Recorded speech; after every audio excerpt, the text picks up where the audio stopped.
Pernah gak lu ngerasa hidup lu itu datar aja? Gak ada yang salah, tapi juga gak ada yang berkembang. Lu ngerasa aman, tapi di satu sisi ada yang gak beres.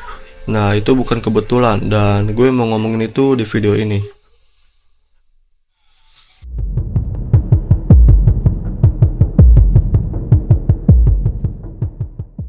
Zona nyaman itu bukan hal yang jahat. Dia ada karena otak lo memang dirancang buat ngejaga lo dari hal-hal yang gak pasti. Tapi masalahnya dia gak bisa bedain mana yang beneran berbahaya sama mana yang cuman terasa asing. Dan itulah yang penyebab bikin lo stuck. Otak manusia itu selalu nyari cara paling hemat energi buat survive.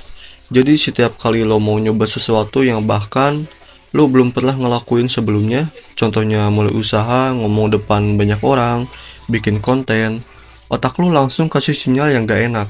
Bukan karena itu berbahaya, tapi karena itu belum familiar buat lo.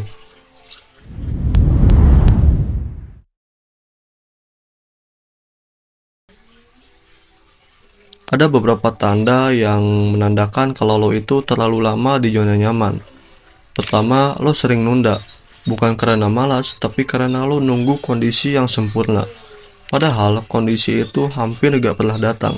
Kedua, lo sering lihat orang lain maju. Kagum, tapi lo sendiri diam di tempat. Jadi, lo selalu ngebandingin jalan lo dengan jalan orang lain. Padahal kita tahu jalan-jalan orang itu beda-beda.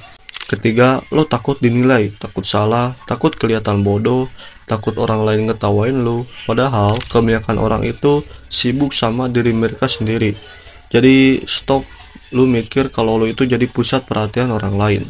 Orang lain juga gak terlalu sering mikirin lo.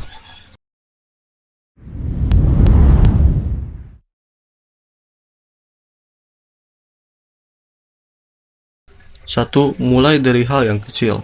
Lo gak perlu langsung lompat jauh. Cukup satu langkah yang bikin lo sedikit gak nyaman dari hari ini. Contoh, lo mau mulai bikin konten, coba rekam dulu.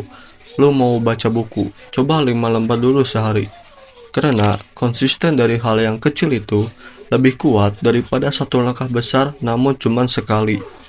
Dua, ubah cara lo lihat kegagalan. Banyak orang memandang kegagalan itu sebagai kesalahan. Padahal gagal itu bukan berarti lo salah. Itu berarti lo lagi ngumpulin informasi tentang diri lo sendiri, lagi belajar dengan diri lo sendiri. Dan semua orang yang lo kagumi, lo minati, pasti pernah ada di titik kegagalan. Namun bedanya mereka tetap jalan walaupun kegagalan menimpa mereka. Tiga, perhatikan lingkungan lo. Lu secara gak sadar itu dipengaruhi sama orang-orang di sekitar lu. Bukan karena lo harus ganti siapa temen lu, tapi coba cari orang-orang yang bisa narik perspektif lo jadi lebih luas.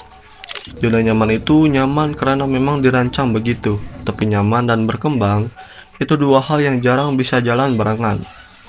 Lo gak bisa harus berubah total sekarang. Cukup mulai dari satu hal yang hari ini bikin lo sedikit gak tenang. Karena disitulah rata-rata penumbuhan biasanya terjadi.